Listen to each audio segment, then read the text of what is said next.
কতক্ষণ খেলবি কতক্ষণ খেলবি? দাঁড়া, ওয়েট কর। আমি জানতাম না এত কিছু জানলে। এবার ওয়েট কর। কতক্ষণ? 24 ঘন্টা তো টাইম দিছি আর কি। হাসি লাগছে না? এটা দেখে হাস। কতক্ষণ হাসিস? খরানি কারে কয়, কত প্রকার ও কি কি? Just wait. আল্লাহ হাফেজ, দেখা করবো খুব তাড়াতাড়ি। ওয়েট।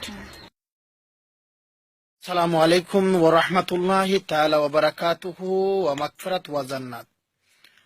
সত্য কথা বলতে হবে যদি অতিতা লাগে।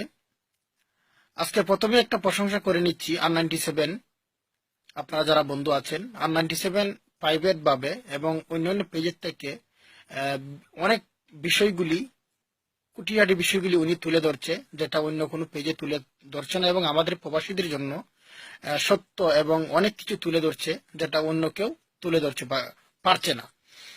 তো সেরকম একটা বিষয়, যেরকম মিম ফেনী জেলার একটি ছেলের সাথে চলে গেল হাত ধরে, আর একটা ছোট্ট একটা শিশু বাচ্চা, আর সেই বাচ্চাটা আমাদের প্রবাসী সৌদি আরব রিয়াদের এক ভাইয়ের। ওনার ওয়াইফ মিম, উনি অন্য একটা ছেলে হাতে হাত ধরে চলে গেল। কতটুক একজন দায়ুস, একজন বেহায়া হইলে একজন স্বাবলম্বী পুরুষের প্রবাসী ভাই তার একটা শিশু বাচ্চাকে ফেলে রেখে চলে যেতে পারে। আজকে চিন্তা করলে খুব দুঃখ হয় যে আমরা প্রবাসী থেকে আমরা আমাদের ওয়াইফ, আমাদের বউকে আমরা কিভাবে দেখতে পারি। এই মেয়েটা কি মেসেজ দিল?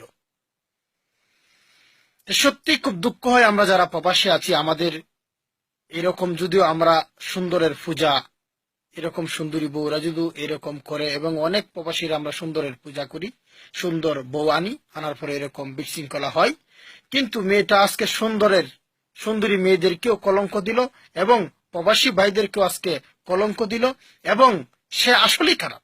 আসলে যদি খারাপ না হইতো তাহলে এভাবে যেত না, অন্যের হাত ধরে চলে যেত না। তো দুই নাম্বারই থাকে। আমার মূল বিষয়টা হলো আজকে যেন আমরা প্রবাসীদের, আমাদের যেন কান যেন একটা আমাদের বউয়ের প্রতি থাকে, তারা কি কোথায় এবং কি করছে এবং কোথায় কি কথা বলছে, এটা যেন আমাদের অলসতা বা আমরা যেন গাফেল যেন না হই।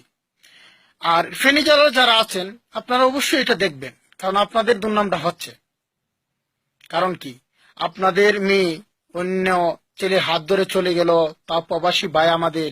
আসলে আমাদের খুব দুঃখের বিষয় আজকে ফেনী জেলার বিষয়গুলি আপনারা এটা তুলেন, কারণ যেভাবে আজকে প্রচার হচ্ছে, যেভাবে জানছে, এটা আপনাদের দুর্নাম হবে। সুতরাং প্রবাসী ভাইয়ের অর্থ সম্পদ এবং ছোট্ট বাচ্চার দিকে তাকিয়ে এই মেয়েটাকে আপনারা ধরেন এবং জব্দ করেন, এবং বেয়াদব ছেলেকে যে এরকম একটা সংসার ভেঙে নিয়ে গেল, এবং মেয়েটা কতটুক নিমুখ হারাম দায়ুস, তাকে ধরে উপযুক্ত শাস্তি, এবং আমার প্রবাসী যে ভাই, সেই ভাইয়ের হাতে তার যে ক্ষতিগ্রস্ত জিনিস সবকিছু তুলে দেন, এবং শিশু বাচ্চার দিকে তাকিয়ে এই মিমকে আপনারা অবশ্যই প্রবাসী ভাইয়ের হাতে তুলে দেন, এবং এরকম দায়ুসি যেন না হয় সেদিকে প্রত্যেকটা মা বাবা মেয়ের দিকে আপনারা লক্ষ্য রাখেন, এবং আমরা যারা প্রবাসী আছি আমাদের বউয়ের প্রতি যেন আমরা যেন সুদৃষ্টি রাখি, কোথায় কি করছে, তাহলে যেন এরকম যেন আমাদের কপালে যেন না হয়। না হয়তো আমরা প্রবাসে থাকি,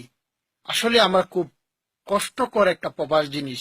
এখান থেকে যদি আবার ওয়াইফের এরকম যদি করে, তাহলে আমরা কিভাবে নিশ্চিত থাকতে পারি? সুতরাং সকল প্রবাসী ভাইয়েরা এর একটা প্রতিবাদ এবং আমার কথাগুলি শেয়ার করেন, যেন এরকম যেন না হয়, এবং আমরা যেন আমাদের বউর প্রতি সুদৃষ্টি রাখি, এবং এই মিমের এবং আমার প্রবাসী ভাইয়ের হাতে যেন তার যেন উচিত একটা বিচার পাই।